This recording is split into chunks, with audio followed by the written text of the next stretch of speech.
I'm now going to pivot our evening to the feature presentation, to the panel that we put together for tonight. And we are committed here at IARC to bring the important conversations, that maybe sometimes difficult conversations, but we want to make sure that we're having the critical conversations that we need to increase access to justice in a real and a meaningful way for all immigrant New Yorkers and for all immigrants and all of us everywhere. So if I could ask my panelists to join, I'm going to introduce our moderator, Jojo Annabelle, the Executive Director of the Immigrant Justice Corps and a longtime fighter for immigrants here in New York and beyond. Thank you all so much for being here to discuss the role of legal advocates at the intersection of immigrant rights and racial justice. Jojo, I'll hand it over to you. And for the full bios of all of our panelists, you can go to immigrantarc.org/launch, and you can read all of the bios there. Thank you. Camille, thank you so much for that kind introduction. Good evening, everyone. And Congressman Jeffries, thank you so much for those inspiring words. I'm privileged to moderate this panel on a discussion of the role of legal advocates at the intersection of immigrant rights and racial justice.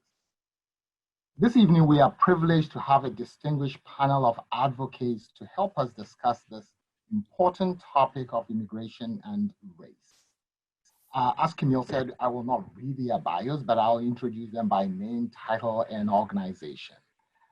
Sion Germo is the legal manager at Black Alliance for Just Immigration, BAJI. Fabiola Ortiz Valdez is manager of member engagement at New York Immigration Coalition. Andrea Sainz, attorney in charge of the New York Immigrant Family Unity Project at Brooklyn Defender Services. And Elena Roman, senior staff attorney, New York Lawyers for the Public Interest. Thank you so much for joining us. Our topic is important. Our immigration laws have had a racist foundation right from the very first legislation on immigration that only allowed free white men to become citizens. In subsequent legislations, immigration laws have been used consistently as tools of discrimination and oppression against various immigrant groups. That is why this topic is so important. So to start us off, I wanted to ask our panelists to briefly describe a moment of racial injustice they have each witnessed recently in their work, and how that moment has affected their view about racial justice.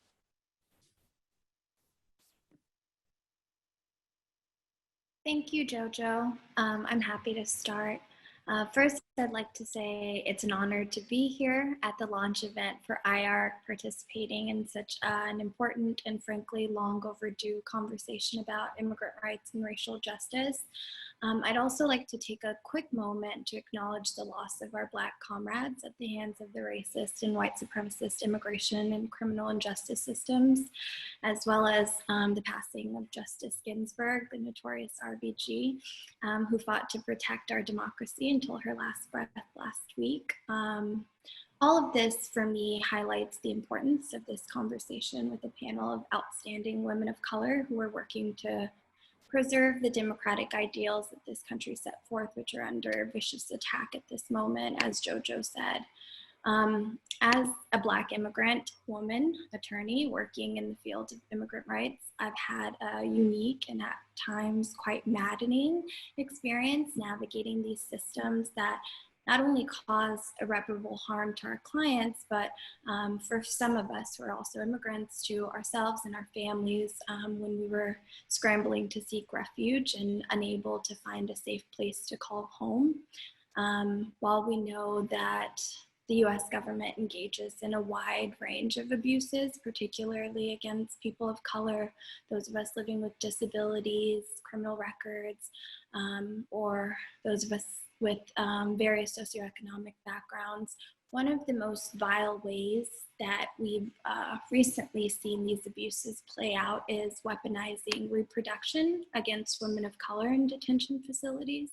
As many of you know and have been following really closely, the revelations brought to light by a particularly strong and brave Black woman, Dawn Wooten, about the inhumane living conditions and lack of protections against COVID-19, extreme medical abuses, and forced sterilization practices in the privately owned Irwin County Detention Center in Georgia.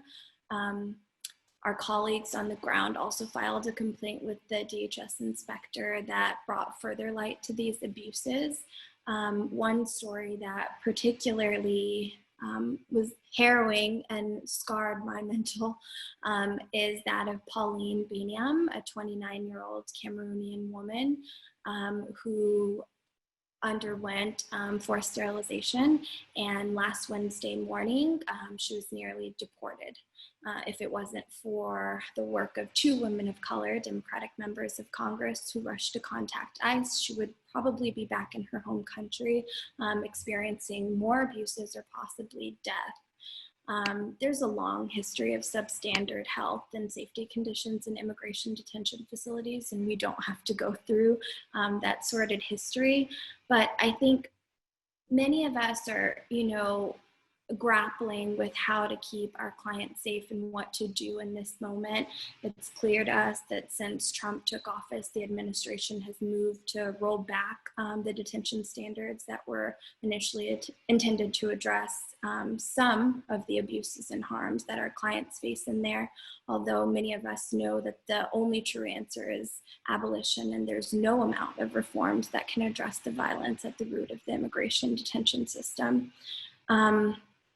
I think what is inspiring in all of this for me, the silver lining that I've been able to find, is that despite the fact that Black women and femmes continue to be victims of these sort of atrocious human rights violations, they also continue to be at the forefront of the movements of resistance. And thinking of hashtag BLM, hashtag MeToo, hashtag Say Her Name, and now the latest atrocities that we're learning and beginning to learn more about in detention facilities. We see that Black women and other women of color who've been both victims and resistors to the violence at the hands of the state have been really invaluable leaders and a living testament to our collective duty to fight for our freedom. And so that's been a really empowering message that I've been able to take away from this, and only commits me further to working at the intersection of immigrant rights and racial justice to really highlight the issues that these systems would love to suppress and hide from all of us.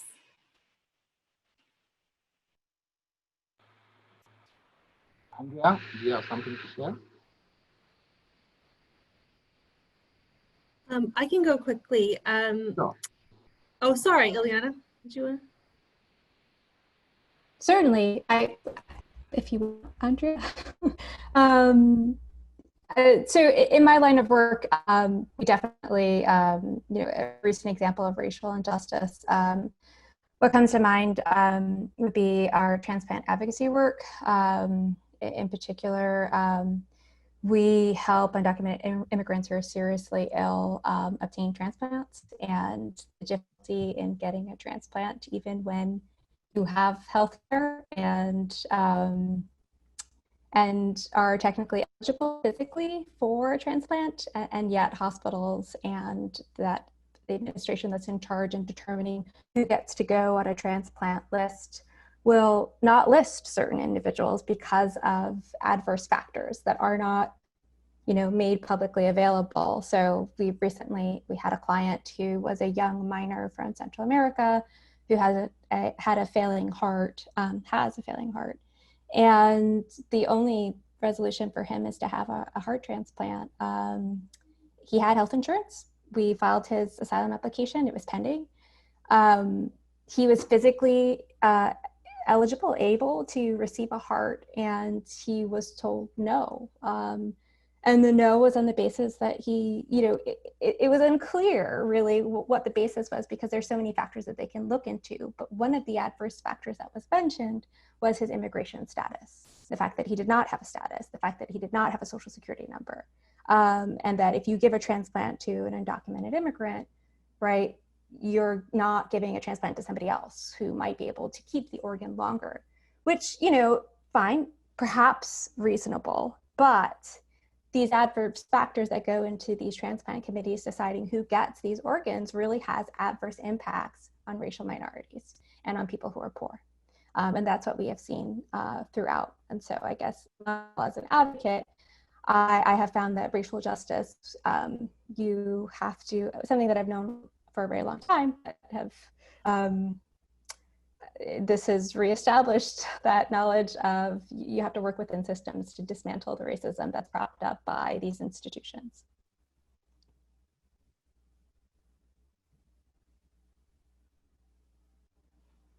Andrea, do you want to go? Sure, and thank you for sharing both of those. I'm happy to be here, and I want to say for anyone who's observing, it's Latinx or Hispanic Heritage Month. I'm glad we're having this conversation, and also to all my fellow public school parents who got through the first day of school today. I commend you. The story that I thought of when I heard this question is that some of you who are familiar with the criminal justice system here in New York might know that we have a law criminalizing what's called a gravity knife, which is often used to arrest young men of color, workers of color, for carrying a box cutter or other tools of the trade that are actually legal to purchase at Home Depot, but are characterized as criminal under this very, very broad state definition. So public defender offices and criminal justice advocates and other folks have been trying to change the state definition of a gravity knife to prevent these racist criminalization of tools of work for years. And I had known that we had been doing that just as sort of like in theory, but it's different when you see it actually happen to somebody.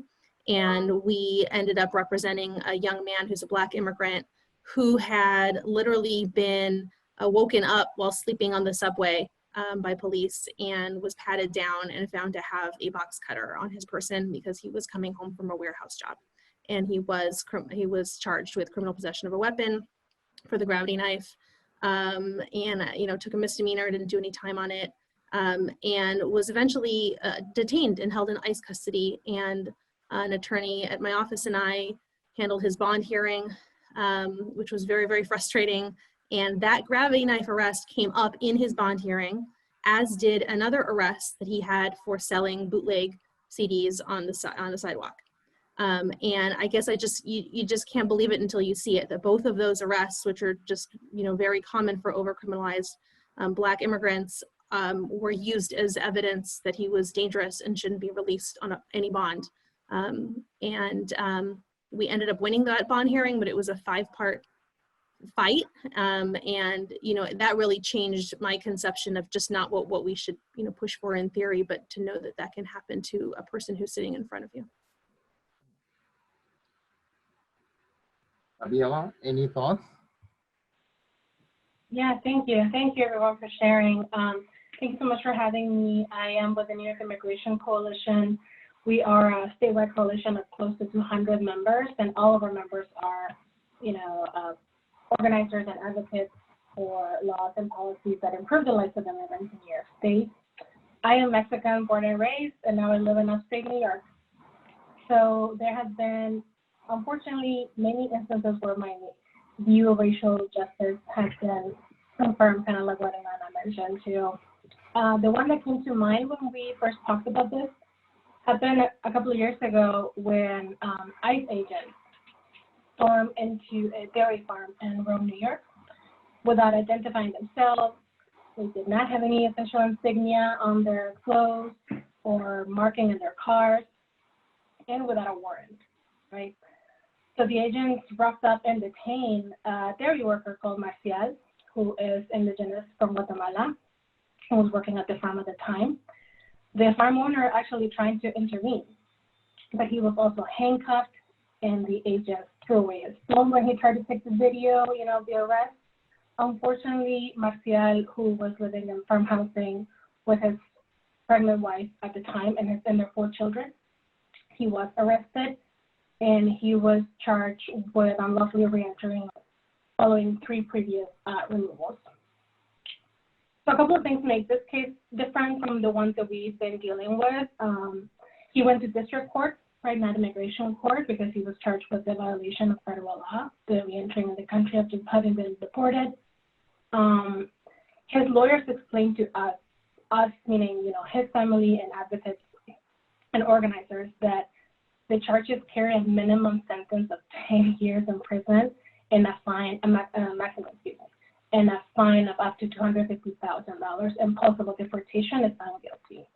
And we were just stunned, right, that a person who's a father of U.S. citizens, mind you, had not only had no chance of adjusting his status, but him and his family were being punished because he decided to come back to the country for the well-being of his family over and over again. So this happens all the time, right? But this case was pretty public. And, you know, when I think about it, is like, why did we hear about this particular case, right? Why did Cuomo did a press conference and said that he was going to sue ICE? And why did the ICE officers' action spurred Senator Gillibrand to call for a federal investigation about what happened? Was because what happened to the farmer, right, who is a white male citizen that had his rights violated too. He was put in handcuffs, right? He had his phone thrown away.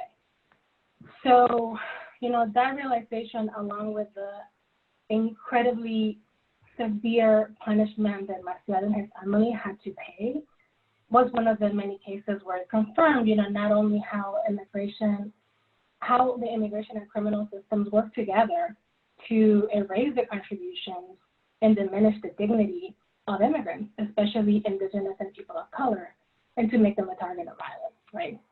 But with that also comes the realization, or the affirmation once again, how immigrant justice has always been intrinsically linked to racial justice. And we're really lucky that we have amazing members across the state. They work really hard every day to make this happen, IARC included too. Viola, thank you, and thank you to all of you for sharing these powerful moments. So now I wanted to pivot back to our topic and ask Sion to start off and help us understand the intersection between immigration and race, and how Black immigrants usually experience the immigration system different. Thank you for the question, Jojo. At BAJI, the Black Alliance for Just Immigration, we pride ourselves in beginning our work by first acknowledging the roots of the migration issues that many of our clients are sort of trapped within. So we know that the US extracts wealth from Black countries like Haiti and Nigeria, forcing us to migrate. We also know that coups and military interventions by the US also lead to mass migration. And if the US is where Black immigrants land as a result of forced migration, we are then met with anti-Black policing systems and a racist immigration system. So we consistently see that immigration enforcement disproportionately affects Black immigrants, yet mainstream media and policymakers often frame immigration as a non-Black Latinx issue, leading to what I would argue is the intentional erasure of Black immigrants from these sort of narratives.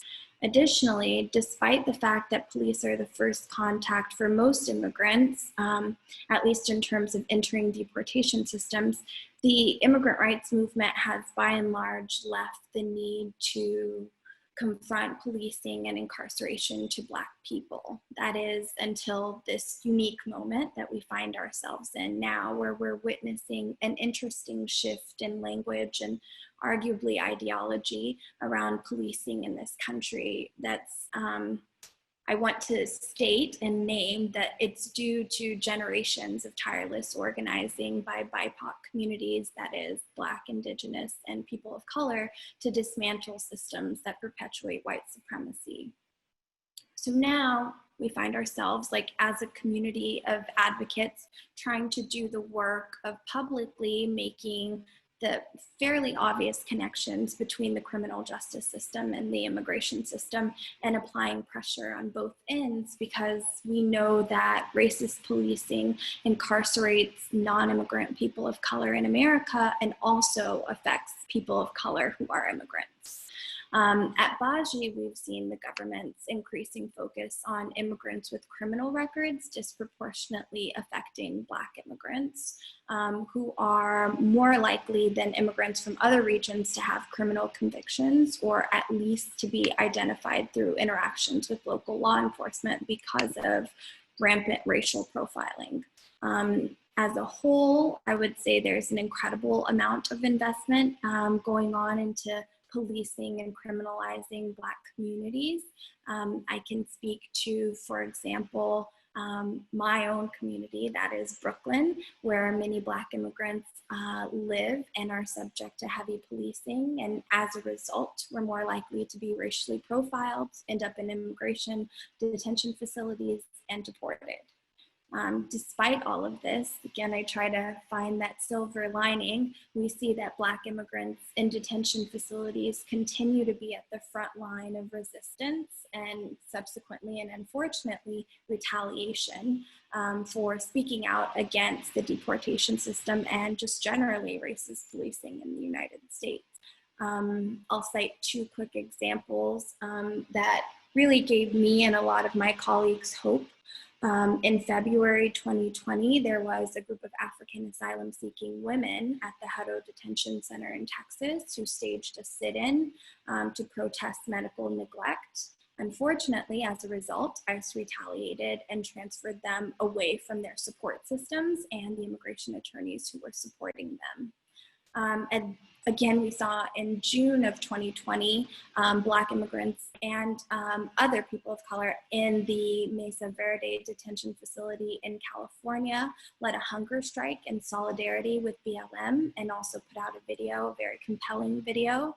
And in response, ICE attempted to undermine their leadership in a false press statement with very racist undertones about how the peaceful protest was organized. So that's in the detention realm. I think outside of detention, we see that surveillance, which is just a pervasive form of social control, has been a tool used to undermine and target marginalized communities, and especially Black immigrants. I think it's Baji's position, and certainly my position, that body cameras, community policing, training, civilian review and oversight boards, and even this idea of prosecuting killer cops actually adds more scale, capacity, and budget towards policing.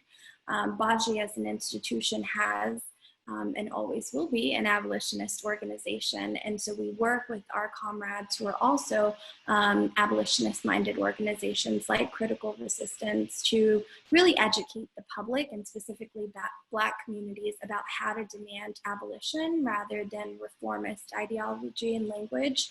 And when I say abolition, that's not, just advocating for the end of detention facilities, but also, and I think more importantly, imagining what can begin and what can exist in its place. So when we talk about abolishing ICE, it's not only a demand to eradicate the system that is quite literally killing Black immigrants and other immigrants of color, but also a demand to fund the services that we require to be free people, that we require for liberation, and to establish a set of laws and rules that are manageable and universally applied, instead of the myriad of detention facilities and immigration courts that apply inconsistent laws and rules based on implicit and explicit bias, which are incredibly harmful to our clients and all of us as advocates in the field.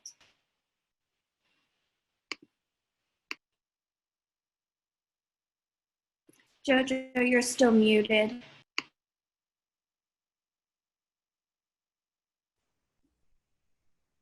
Sorry about that. So I wanted to follow up on your comments about the over-policing of communities of color, and wanted to, Andrea, ask you to speak more broadly about the criminal justice to deportation pipeline and how that basically disproportionately affects people of color. Let me unmute myself. Thank you, Jojo. Yes, and I think what some people may not realize about sort of the current era we're in is that we have some states and cities, including New York, have made a lot of progress on criminal justice reform in the last few years, right? We have an enormous way to go, but some things have happened nationally and locally in the area of criminal justice reform that we think of as progressive, and people often are very surprised to find out that nothing like that has happened in the immigration world, right? So there's a movement in criminal justice world to eliminate cash bail, to reduce sentences across the board, to treat drug offenses as public health issues instead of criminal issues that deserve a prison sentence. You know, these kinds of things have in no way reached immigration law. And so what that means is that somebody who is a person of color who lives in a highly policed neighborhood, who has interactions with the police, and I think this is exactly what Sian is talking about, is in no way helped by those interactions, even if, you know, some people would kind of tell you that it's good to have interactions with the criminal justice system because then you get into a program or something, you know, that there's a certain view of that, which not only, besides being paternalistic and harmful on its own, is not in any way recognized in the immigration system. So that same person who is treated, you know, what you might call leniently in the criminal justice system can be detained by ICE, held without bond. They'll have no access to a lawyer, maybe if here in New York, not everywhere in the country.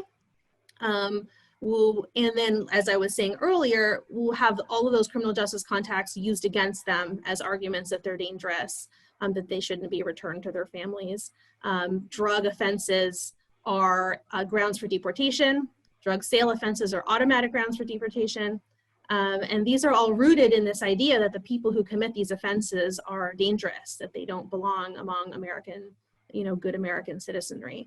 And so, and that also, you know, dating all the way back to the 1996 laws, that what we really need to do is lock up as many immigrants as possible and deport them as quickly as possible, you know, and you know, the 1996 immigration laws, which are incredibly harsh, which created all kinds of grounds of mandatory detention and deportation for the first time, you know, they're part of a package deal. Right? They came along in the same era as welfare reform and as the laws that stripped jurisdiction in death penalty cases. They're all part and parcel of this idea that people of color are dangerous, that they're you know, looking to commit fraud. That's all baked into the 96 laws, and we're still living with them today. We really haven't gotten any reform on that front. And so people are surprised when they come to immigration court, and we very, very frequently have clients up till today who were released on recognizance in the criminal justice system, held without bond, or the ICE attorney argues that the same charges that they were ROR'd on in criminal court mean that they should have a $10,000, a $15,000 cash bond.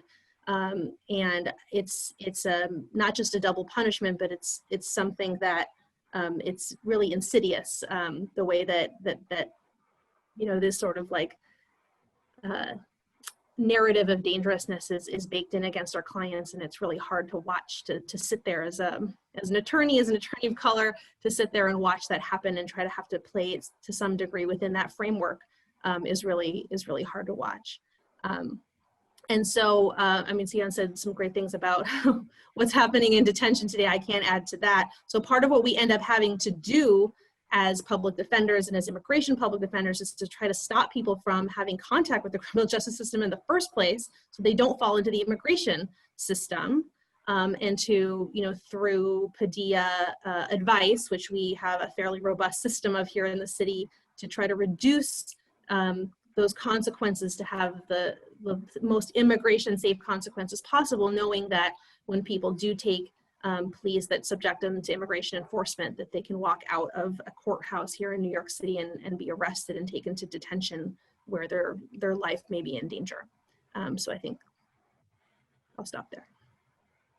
Andrea, thank you. So as we fight to eradicate systemic racism and anti-Blackness in our country, I believe we also have to recognize that we cannot fight for immigrant justice without also fighting for social, economic, and health justice. And I think we've seen this in the COVID-19 era. And so I wanted to look a bit about the health care situation and how the COVID-19 disproportionately affected Latino and Black populations. And so, Elena, if you can walk us through a bit about, how this came about that immigrants were disproportionately affected. What were some of the immigration laws that made it impossible for them to survive, for a lot of people to survive in these communities? Thanks, Jojo, for the question. Absolutely, there are a lot of contributing factors to the disproportionate impact that Black and Latinx residents have had throughout the pandemic. And so, as you were saying, I mean, the data shows that Black and Latinx residents across the nation are 3 times more likely to be exposed and get infected with COVID-19. And they're twice as likely to die from it as in comparison to their white neighbors. And when it comes to the population that NOPI and that we work with, undocumented immigrants, there are a host of sort of just layering factors that sort of contribute to this disproportionate impact. And I think, initially, I think people were perhaps thinking that there were comorbidities that were involved with why Black and Latinx folks might be more at risk of getting COVID. But when you really start to kind of peel back the layers, you realize, no, it's the healthcare system and the systemic racism that's prevalent in our healthcare system. That's the large reason why these folks are more at risk. And for undocumented immigrants in New York specifically, we have about 400,000 New Yorkers who cannot enroll in healthcare because of their immigration status, right? So that immediately, even though if they needed treatment and evaluation for COVID-19, they could get that treatment under emergency Medicaid in New York State. I wonder how many of our community members really know about that, and not having insurance and not wanting to go to a hospital to sort of go for an emergency and pay those costs is probably a strong deterrent for why people have not sought care when they needed it, probably. Another factor is that a good portion of the population that we serve are essential workers, right? So they're essential workers, they are not able to work from home, right? They don't have the same privileges that we do of being able to work remotely. You have to go into work if you're an essential worker, and you're going to be exposed to COVID. And on top of that, with undocumented immigrants, you don't have a safety net, right? Even the sort of poor safety net that we offer here in America to our citizens, that's not offered to undocumented immigrants. So you don't get access to the stimulus when it was available. If you're an undocumented immigrant, you're not getting unemployment insurance, you don't qualify. And even mixed status households weren't eligible for the stimulus either. And so you don't have any sort of net to support you. You have to work, you have to get out there and get some sort of income to survive.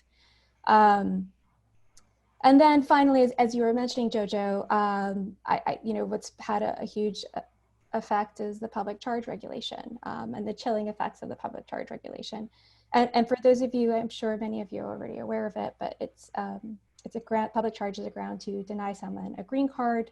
Not every person. It's not applicable to every immigrant. But it's a sort of a test to see whether a person will be likely to become dependent on certain government benefits in the future.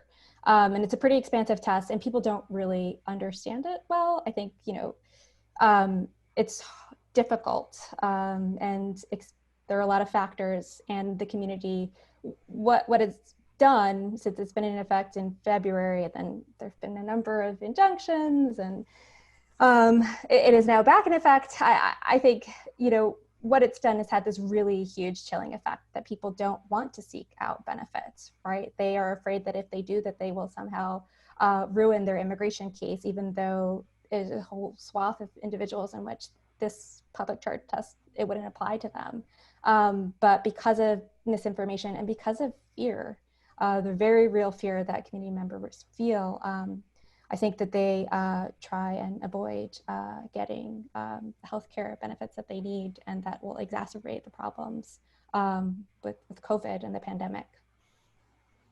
Thank you so much. So, Fabiola, as we are talking about COVID, I think what the health pandemic also highlighted was how essential and important immigrants are in the food supply chain and how we get food to our tables, from the farm workers to the workers at the meat processing plants. Suddenly we realize how important all these immigrants were.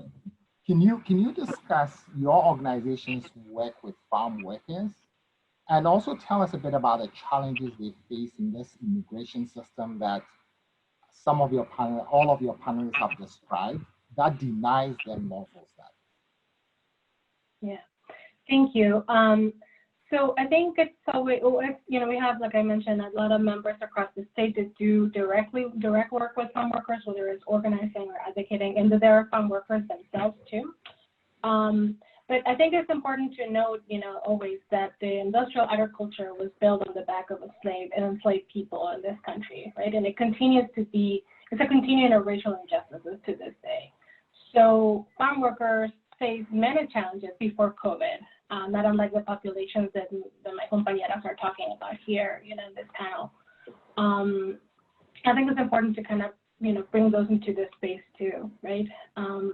Farm workers in New York are largely immigrants in an industry like the dairy industry. They're largely undocumented. They face extreme social and geographical isolations. They're located in very rural areas. And they have been excluded for decades from basic labor protections. Up until recently, like this January, farm workers in New York State did not have their right to collective bargain, to a day off, and to paid overtime, right? Also, until very recently, again this January, undocumented immigrants did not have access to a driver's license until we passed green light. So not being able to drive is really important because it's one of the things that made their isolation so extreme. And then there's also what we call the polimigra, right, which is where state and local police collaborate with immigration enforcement to police, surveil, and just harass workers who have to leave the farm from time to time. And that happens all across the state, but especially we see it in the North Country. Farm workers also work, 12 to 15 hours a day. Agriculture is an incredibly hazardous industry, and we know that a lot of workers don't receive any training. There's no access to healthcare, and of course, very limited access to legal services, right? So COVID comes and hits under these conditions, right? So these kinds of infectious diseases just make really more evident, the exploitation under which farm workers have worked in this country. So COVID hits, the work didn't stop, right? And I think in the contrary, it became more intense. And as we saw across the country too, immigration enforcement didn't stop either, right? So we have seen through our members, there's many instances where workers have successfully organized to improve their conditions, right? Even before this law was passed. Unfortunately, the lack of immigration status has always been a big deterrent to organizing, right? Being afraid of retaliation, that the employer will call ICE, and especially for workers or H-2A visas, so the temporary seasonal workers, the fear of not being hired for next year's harvest keeps them from speaking out. So right now, if there's no mask, right, no sanitation on the work and living space, no social distancing, undocumented workers are really hesitant to speak out. So we talk about, when this happens, we need to talk about the need for legal services, right, and legal support, because also the isolation from these types of services makes farm workers to be subject to predatory practices by private attorneys or notaries, right? That they would promise, they would make a lot of promises that would take big retainers and you never really see them again. Thankfully, like I said, we have incredible members. They work in upstate, legal service providers, organizers, advocates, and we all kind of work together so that folks can have access to legal services. So just to kind of paint a picture, when somebody gets detained, right? So what happens? So we hear about somebody calls us and say, ICE is outside my door, right? So we show up, we advocate, we show up whenever we're able to the house or wherever the space is.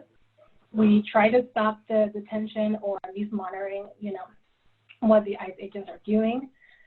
When we're not successful, which is unfortunately most of the time, we collect information where we get basic information. Have this person been arrested before? What about their families, et cetera, right? Then we contact our legal service providers. And we usually continue to work together, and if we're lucky, the legal service provider has capacity to take the case, and that's great, right? And if not, folks will have to hire a private attorney. And for example, folks like the Justice for Migrant Families in New York, they help navigate services available for people, right? And they make sure that they have a full understanding of their options. So their role of the advocate is ongoing, and that's how we understand that for us, legal services is not just lawyers, right? But there's this whole collective effort to protect and defend the rights of the people, especially now when we're, like you mentioned, judges, we all of a sudden collectively came to this realization of how essential farm workers are. They've always been essential, right? And yet somehow they're treated as disposable. Again, we can leave out the fact, like I mentioned earlier, that the agriculture was built on the backs of enslaved people, and this is just continuing, our racial injustices in this country. And this is not only people that bring food to our table, but they're also making New York economy boom. And like my compañeras were mentioning, no access to federal relief, no access to unemployment, right? No safety net, like Lana said. Viola, thank you. So you've all described a system that really discriminates, denies access to people of color, and basically is weighted against minorities. So if you can just, any of you take this subject, what role should the legal advocate play when we are talking about the intersection of immigration and race, whether in your representation of the client or even in trying to see how we fix immigration laws? What should be the role of the legal advocate?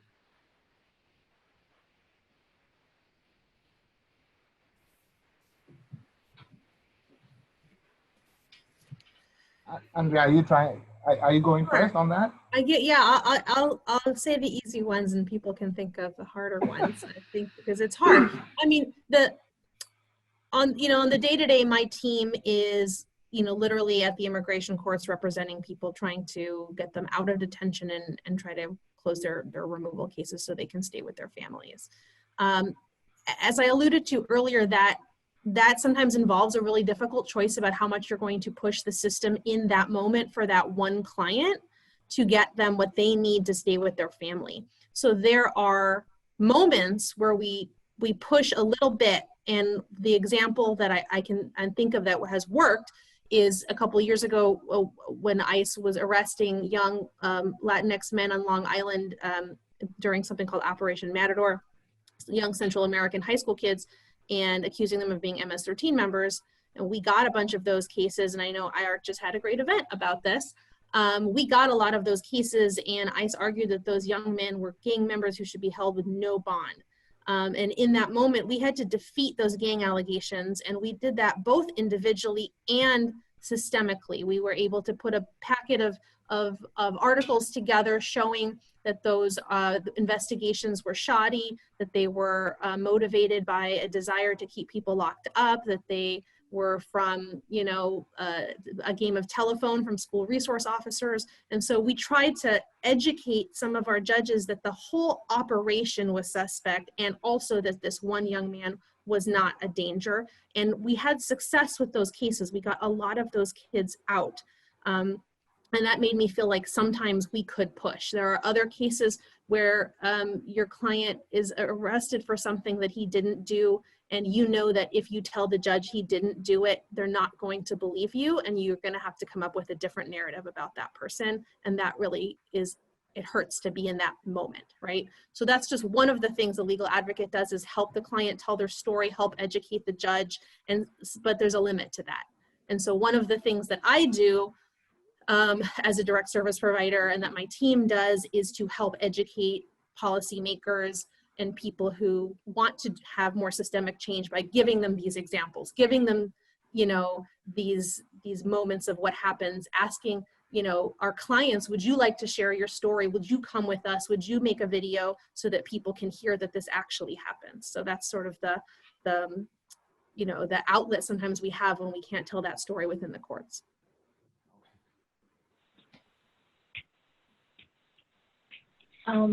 Thank you, Andrea. If I may, I think, yeah, this is such an important question, right? I think what Andrea's saying is so important, and, you know, we do understand, we know that everybody has a role, right? Service providers, legal advocates, elected officials, we all have our role and a responsibility in changing things. And part of what we do at the NYC is, as a coalition, we try to bring these partners together, right? That's what we work as a statewide coalition. And if we're talking about bringing systemic change, our work is also to make sure that folks know that the most important stakeholder are the directly impacted people. You know, we have seen this happen over and over again. We cannot win if we don't follow their leadership. We could not have one driver licenses without directly affected folks organizing. We could not have passed the Farm Worker Friendly Work Practices Act without them, and DACA would have not survived this long without them, right? And there's many, many examples about that. So if we want to, you know, have access to representation in immigration court, or if we want labor protections for workers in COVID, we need to engage each of us in our roles, but I think keeping in mind where the leadership is coming from too. So I just want to remind everyone that we'll be coming up to question and answer. So if you have any questions, please type them into the chat box. Sion, did you want to add to what the others have said so far? Yes, which is mostly just to agree with what has already been said. I think that there have been a lot of like interesting advocacy circles that have started up in the past couple of years, and I'm part of a couple of social justice and Black radical lawyering projects that sort of are based on the understanding that no fundamental social change comes about solely through legal reform. And so we're constantly trying to think creatively about what other solutions we can come up with to serve our communities better. So rather than, I guess, only going into court, we're thinking about how to politicize like mass Black activism from below, which we see happening at like extraordinary levels right now. I could not have dreamed of this a couple of years ago.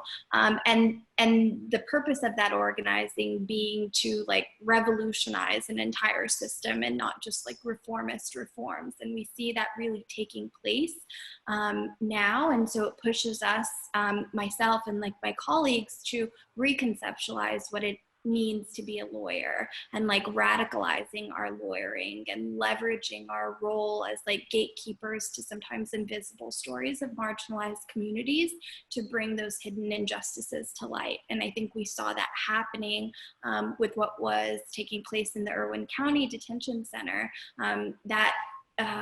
With some pretty creative lawyering that we see taking place in Georgia, but then also even the formation of IARC, right? That comes from lawyers being radicals and going down to JFK and organizing. And as Congressman Hakeem Jeffries said, basically creating their own sort of legal aid office there, right there in the airport. And so as we continue to push ourselves to be like creative and bold in service of the communities that we advocate for, I see us as advocates all the time, sort of coming up with new ideas and new roles for ourselves. And I find that to be really inspiring. Yeah, just to piggyback on what everyone said, I completely agree. NILPI we do a community lawyering model, and our advocacy efforts come from the community. It has to come from the community. And I think, you know, as everybody was talking, we all have sort of pieces of the puzzle to move and to do advocacy and to do systemic change, and it's all very important. And I find just for myself that even sort of within our organizations, raising the awareness of kind of the importance of racial justice and taking a lead on those issues within your organization is really kind of helpful for me to do the work, to have leadership in our organization that understands and is also equally committed to that work. And then finally, just raising awareness among stakeholders that I think may be less engaged with racial justice movements and may need more education, and sort of reframing the issues so that people can understand and really engage, especially when it comes to institutions that might have more traditional sort of I think more traditional understandings of how racial injustice works. One thing I want to add quickly to that is that, you know, I think some people on this call or some people may have friends or people in the legal services community where it's not as easy to say, I'm a community lawyer or I'm a movement lawyer because of the way that you have to do your work or the way you have to get your funding or the way you get paid. That's just very common. But I think, you know, we can have a broad view of what we're trying to achieve here. I mean, for a public defender is not organized necessarily as a community lawyering model, right? But what can we take from that is that we're trying to work ourselves out of a job, right? That there's a big picture, and that I would like to not have a detained deportation defense team because nobody is detained. And then people aren't even in deportation proceedings. Like that's the goal. And it doesn't mean that we throw down our caseloads and we stop doing any cases and we just do policy. That's also not helpful, right? Because people are in jail right now and they need help right now, and someone has to literally go to court with them. And so we're gonna be there. We're gonna physically be there with them. And accompany them and stand for them and listen to them, but then also support these other efforts that people are saying that they need stories, they need data. I'm there. I'll send you my stories. I'll send you my data because we're in this together. Thank you. So we'll go to Q&A. Camille, do you want to read out the question?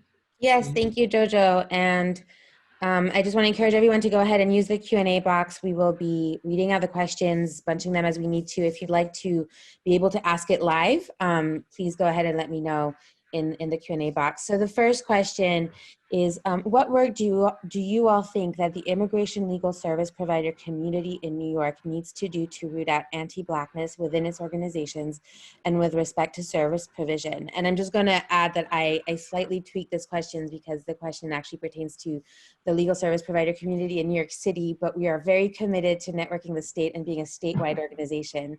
So I'm just going to ask it for all of New York. I think Ileana got ahead of that question. Yeah, so it does sort of echo what I was saying before, that at least at NILPI, and I know a lot of other nonprofits too, you know, we have a diversity, equity, and inclusion sort of mandate, and we have a council, and we think sort of critically about these issues within the organization, and struggle with how to create a workplace even where everybody feels included and engaged across the sort of axes of, not just race, but sort of disability and ability, and sort of try to make it work so that everyone in the workplace can feel like they are valued. And I think that's really important in feeling that in your workplace, so that you could be a better advocate, and so that you can feel supported, especially now, as things in immigration are so it's been a difficult 4 years, and as we see what's happening in our society, with sort of confronted with these visual images of police brutality and sort of the daily sort of injustices on the basis of race. So yeah, I have found that that's been incredibly helpful to sort of be a better advocate.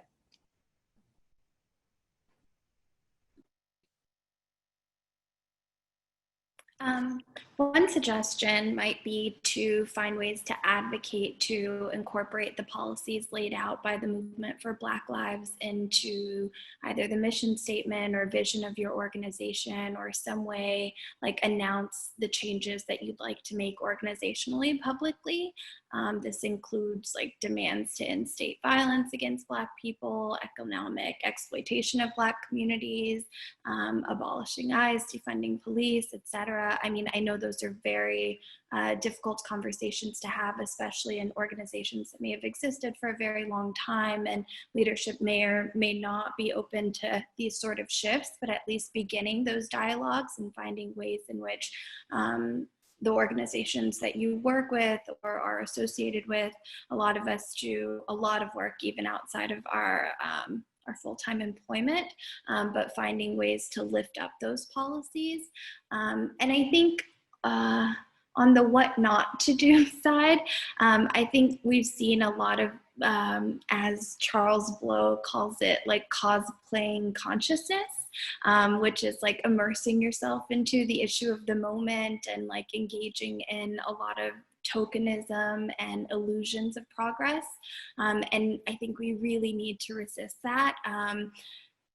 I, in this moment, am like really excited and open to the changes that we see taking place around all of us, but I think it's important that we are intentional about not co-opting movements and work that's been done by organizations and individuals who've been immersed in these movements for a very long time. So taking direction from people who are really committed and dedicated their life's work to this, and engaging in genuine and real solidarity with those organizations, and not undermining the work that existed before us. I think that's something that I try to be conscious of in my work always. And I think the more conscious we are of that collectively, the more meaningful our progress will be.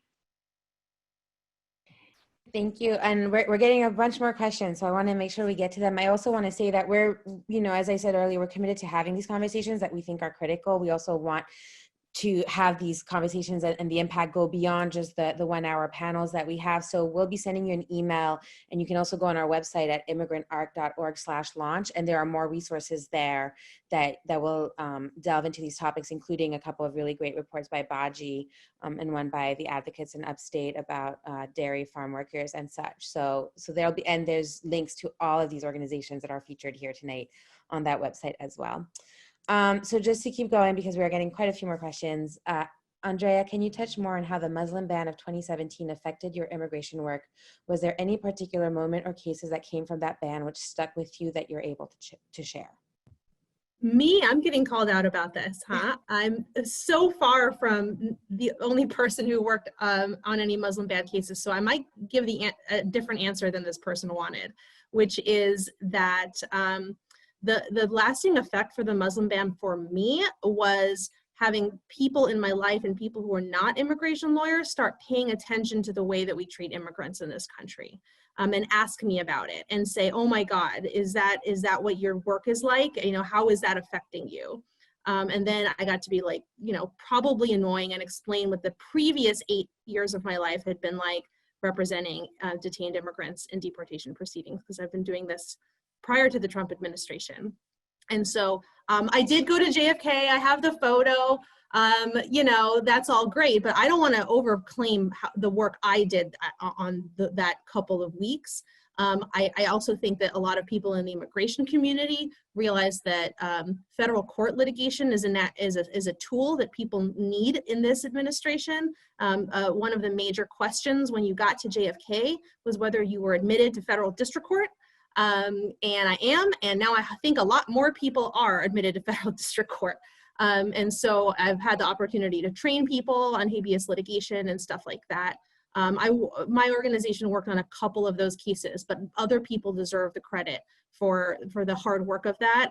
What I will take the credit for is trying to continue to train people to take detention cases, to learn federal litigation, to know that we need a broad toolbox to get people out of those kind of situations. And hopefully answering people when they say, is that really what it's like? Is this what it's going to be like? Because it was like that. I mean, that was bad, but then we had the rest of the administration, and it's been that bad the whole way, even if it's not on the front page. Thank you, Andrea. I just want to keep going because, like I said, we're having a lot of great questions in here. So I'm going to combine two by Brianne. How would you like to see this work expand into the DC DMV area? I think we can sort of maybe broaden that to nationally. And then also, what advice might you all have for attorneys who care deeply about Black immigrant issues specifically and want to delve deeper into the work? And I think, Tian, you already answered that a little, but if anyone wants to touch on that more. Jojo, maybe you have thoughts on the DC DMV area? You're muted. The only thoughts I have is that, so I know currently we are partnering with the CARE Coalition to do some work in detention, basically trying to close the representation gap in Prince George's County. And one of the things that we've been trying to do is to partner with the immigrant communities on the ground. Because even though we are partnering with the municipality, we believe that we need to start changing the narrative, which is that immigrants in detention, if they are deported, the families that are left behind, it impacts the community as a whole. You can't get funding from municipalities and cities and states unless you also involve communities. So that is the bit of work we are doing, at least in the Maryland area, and hoping that we can replicate this in other counties in Maryland. Thank you. Next question, have you envisioned a defined manner for partnering with a private bar? I guess I can take that question since I think that's an IARC led question, angled question, and the answer is yes. And we actually have representatives from the American Immigration Lawyers Association and the Association of Pro Bono Counsel on our steering committee, and definitely encourage anyone to reach out to me directly if you want to get involved. We view ourselves as a community of legal advocates in New York, and we really view ourselves as New York coming together to defend our immigrant communities. And so we will partner with anyone who wants to join us in that fight. And private bar, I think, is a really integral part of that answer. Last question, second to last question, but a great question. What is a big lesson you've collectively learned from immigration advocacy in New York State that other states might benefit from?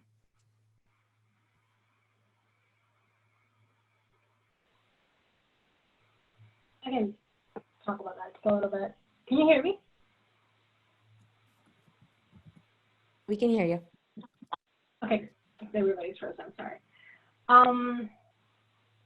So I feel like, again, what I was mentioning earlier about the leadership of directly affected folks, about how immigrants, indigenous folks, Black women, they all have been here before, right? So then listening to them and following their leadership is really important. Other states do this too. New York is not the only one. But the thing about New York, though, is it's supposed to be a progressive state. So the fights that we have had, they should not have taken this long, right? And they should not have been this hard. I think just the pushback, the push that we all had to do, right? Like folks in this panel and this virtual room included, to hold folks accountable, to hold the governor accountable and the elected officials accountable. to their progressiveness. I think it's something that, you know, it's a unique, I think, unique situation in this state, right? That we present it as being this, you know, pro-immigrant and pro this and pro that, and it takes so much work and it's really hard to do. But with the leadership of directly affected people and with everybody, as all of us assuming the role that we are, you know, best equipped to do, we have done many unbelievable things, for sure. One quick lesson from New York is that it is possible to convince state and local officials to fund investment in immigration services and access to counsel. And people have done enormously wonderful work here. And it's hard and it's annoying to have to do it every single year. But I mean, it's kind of what Jojo was speaking to. You can change the narrative and convince people to invest public funds in keeping families together. And then that makes the case for the next state and the next state and the federal government. Thank you. And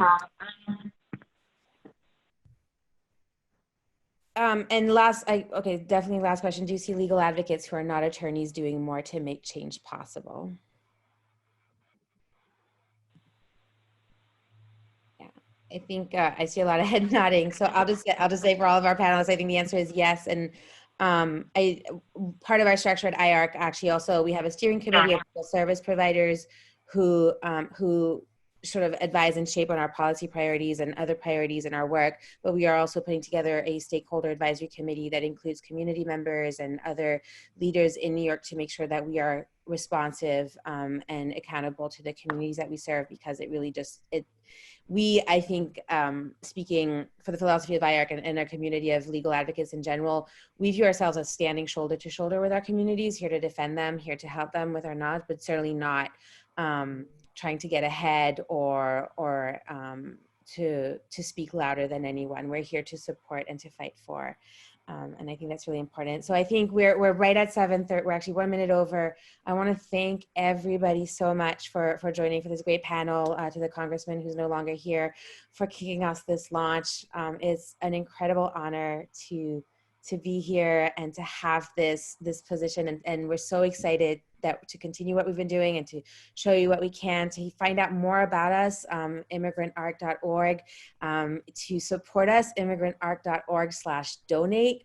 And we will be sending out an email with all of the recap and the resources and the video links from tonight, and also the launch of our 2 new t-shirts, actually bringing back the Dirty Immigration Lawyer t-shirt. That's a perennial favorite, now in tank top as well, and also launching our new Mobilize, Organize, Resist design just for 2020 and for the launch. So thank you to everyone. You're gonna keep hearing from us more and more. Please, spread the word, spread the love, and please keep joining us for these really critical conversations on immigration so that we can all come together and fight the good fight. Thank you all. Have a great evening.